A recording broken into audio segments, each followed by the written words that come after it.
Happy Independence Day, UK. This is MicheleMarieDalene, and of course, it took a lot. We tried last night to do a video about this as it was going on live, and unfortunately, it didn't quite go as well as I expected. Talking about the video, the score in the end of the vote was certainly also not quite exactly what I expected by a very slim margin, I must add. At first, it looked as if they were going to go to stay in the EU, and then the vote, and by about 4 o'clock my time, it was pretty much over. The final score was 52 to 48 to leave the EU. So now the United Kingdom will become its own independent sovereign nation again. The long story is that in 1975, the UK joined the EU, which at that time was actually kind of related to the League of Nations, and it was decided at the time, because it sounded so good, that there would be a good way for people to be able to easily go across borders. That same thing, that would have been great, also created problems in the current time frame. Well, so since 1975, the EU and the UK have been kind of together. In 2016, they are now going through their own separate ways. David Cameron, Prime Minister, has already said that he is resigning in October, and that the new PM, whoever he or she may be, will invoke Article 50 of the European Union Charter, which will begin the process of unraveling all the interconnectedness of the two country blocks. So it'll be interesting to see what happens. The British pound, however, this morning dropped at one point down to the low it has ever been since 1985, which is about $1.30 per pound. That's how much it cost to buy a pound. British pound was $1.30. That would have been great if it stayed at that, right? Actually, $1.27.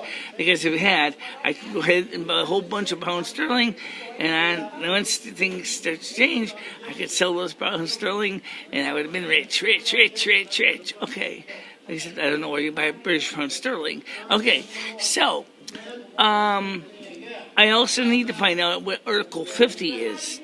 And I will try to find that out for you as well, which obviously is a separation.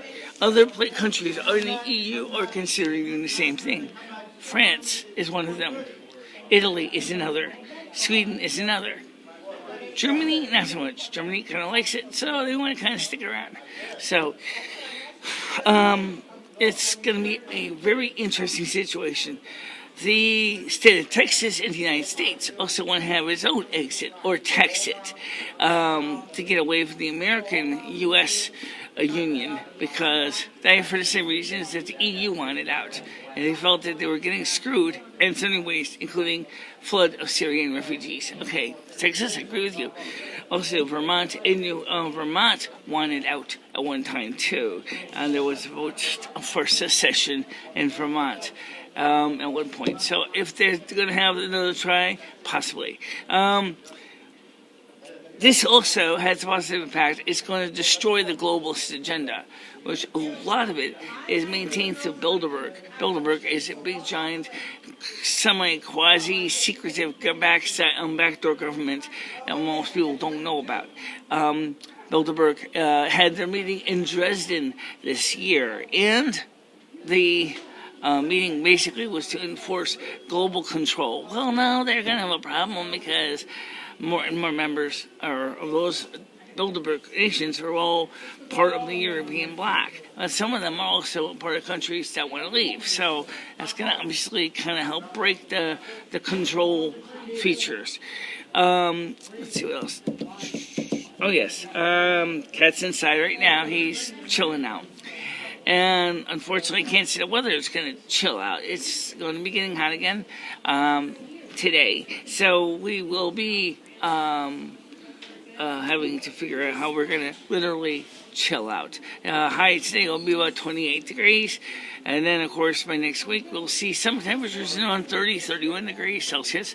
And maybe it'll cool down eventually. We'll see. Anyway, next thing is in the news is I was looking at another very pretty blonde. I have to admit, I find her very, very, very, very attractive, and it happens to be Marine Le Pen. If anybody knows anything about her in the France, Marine Le Pen is a blonde-haired lady. She's married. She's the same age I am. I didn't know it. Born August 6th, 1968. I was born February 13th, 1968. Very, very pretty person, and very, very, very knowledgeable, too. Turns out that she has a very, very outspoken and very nice voice, rich, like big, thick cream. Ooh. Okay, I'll leave it alone for that. I'm sure her husband would be getting green with envy. Okay, now, Dory's coming over this weekend. I don't. She said that on Saturday, after yesterday's situation, we have not gotten everything straightened out on our side here, but we will get it resolved. Okay, so that's a promise about getting his shots. And as far as getting him fixed, I might have to wait, okay, but because of cost. But definitely he needs his shots, and fame definitely is going to be more of a priority because of his ear infection. So I think we're going to focus on getting Fame his ear fixed and getting Rusty and Fame their shots. I'm not going to worry about so much fixing them right now.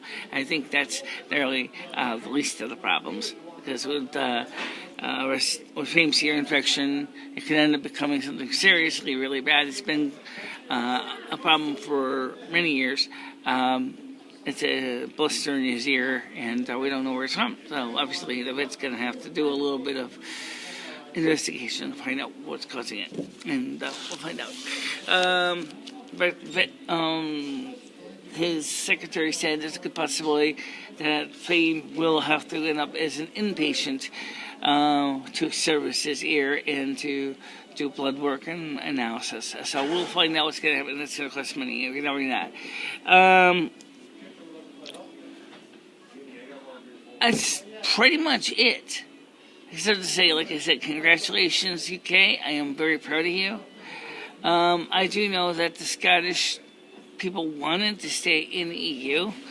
You guys go ahead and complete your option to leave the UK and become your own sovereign country. You can certainly become a member of the EU. I wish you the best of luck. The good thing is now is once everything is unraveled for England and Wales, is that you guys will have control over your fishing boat fleet, will be able to do their own fishing boats and operations, and you will be able to use all your electric tea kettles and toasters. See, the EU tried to tell them that they can't use electric kettles and toasters. Why? Is the EU paying for your electric bill? I don't think so. Okay. And you also have to pay almost £20 billion a year in fees to the EU as membership. That's not really a good deal, considering the fact is that the EU is quietly strangling you. Okay? That's one of the reasons why the people voted to leave. They got sick and tired of it, especially when they realized that the EU is telling them they can't have electric kettles and toasters. Now, for the Brits, electric kettle's key, because they like to have their tea, and they like to have toasts with jam in the morning. So yeah, you know what I'm saying. So definitely big deal. As whoever's going to be the new PM, what David Cameron said is that I am going to tender my resignation, and I will be out of office in October, and the new PM will be assigned or voted on, and this person hopefully will begin the process of dealing with all the steps necessary to finalize the separation. So that will be very interesting to see what happens. Now, now the EU no longer regulating the UK's immigration policies, UK can finally begin the process of tightening its reins on all the immigrants or refugees from Syria, which has been a problem and a thorn in their side from the beginning. It actually goes back a long ways. Would MicheleMarieDalene move to the UK? Yeah, actually I would. Back maybe I might. I don't know. However, the UK has already got this huge influx of refugees from Syria and other Islamic countries that they got to get rid of. I don't think they're going to be taking a Yankee. I don't think they want us Yanks over there. I don't know. Maybe the policies in the UK at this point, if you want to become a UK citizen, is you have to be in this country on a work visa, and this is a trouble for legitimate working purposes. And you, I think, like 4 years, and then after you take the citizenship test, which turned out originally to be pretty fairly simple. I mean, what's it going to be like in 4 years? I can't tell you. Because they said that by the time the all the separation is done, they think it'll be all done by 2020. The separation will be complete at that point. That's what is being projected. So, we'll see. Okay? And that's how's Donald Trump going? Well, he certainly has got a lot of his people are very excited about the fact that he's got a huge groundswell. The Republican GOP convention has been sued by the Supreme Court for violating of the first right to have people to have parades and protests outside. They try to say that you can't have parades, you can't have protests. The Supreme Court said, no. It doesn't work that way. Okay, so, yes, I think we are going to see also some new shakeups in here in this country as well. So it's going to be a great time. Great changes for everybody. And also some bad ones too. But let's just aim for the best, okay? And I hope that everybody can get their heads straight and that the world will be a happy place. And I hope that things will work out for me and my cats, and we will get that issue straightened out as well. So for now, I will talk to you soon. Bye-bye.